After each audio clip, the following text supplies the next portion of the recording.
Je suis Damiso, une divinité grecque que l'on évoque rarement dans les récits classiques, mais mon nom et mon rôle possèdent une grande portée symbolique dans la mythologie grecque ancienne. Je suis connu sous différents aspects, parfois comme un dieu des montagnes et des forêts, d'autres fois comme une entité liée à la nature sauvage et indomptée.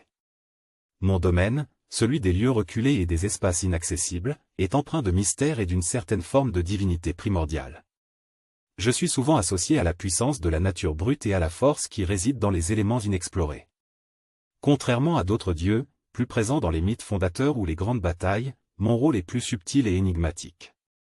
Je n'apparais pas souvent sous forme de grandes épopées ou de récits héroïques, cependant, mon influence se fait sentir là où la civilisation touche les frontières de l'inconnu, là où l'homme rencontre les forces qui échappent à son contrôle.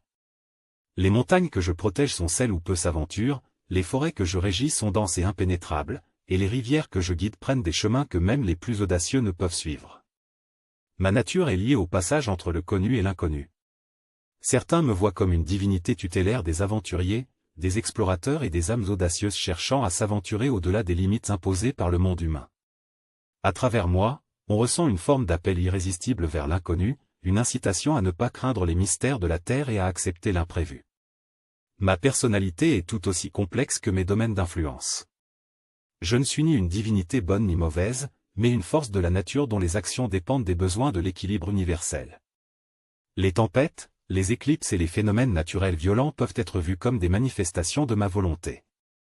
Mais, je n'agis jamais par cruauté, au contraire, ces événements sont des rappels que l'harmonie de la nature demande parfois des ajustements.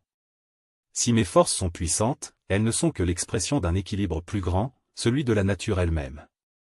Je ne cherche pas à imposer ma domination, mais à inspirer un respect profond pour l'invisible, le sauvage et le non maîtrisé.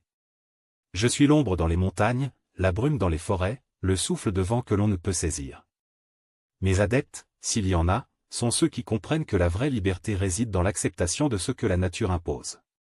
Pour moi, chaque arbre, chaque crête montagneuse, chaque cours d'eau est une manifestation divine, un signe de la puissance de l'univers en perpétuelle transformation. Loin des grandes cités et des places où les dieux célèbres règnent, ma présence se fait sentir dans les lieux oubliés par l'homme, dans les espaces où l'homme ne peut prétendre avoir tout compris.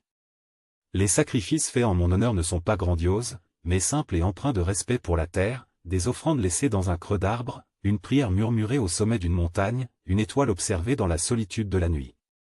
J'incarne donc la beauté sauvage du monde et, à travers moi, l'homme peut comprendre que l'équilibre ne réside pas dans la maîtrise totale, mais dans l'acceptation de ce qui est. Je ne suis pas une divinité de pouvoir, mais une invitation à la contemplation, à la recherche de la vérité au-delà des frontières humaines, et à la reconnaissance de ce qui dépasse l'entendement. Si vous vous trouvez un jour au pied d'une montagne solitaire, ou au bord d'une rivière méconnue, sachez que c'est moi qui veille, non pas pour vous diriger, mais pour vous rappeler l'importance de cette connexion primordiale avec la nature sauvage.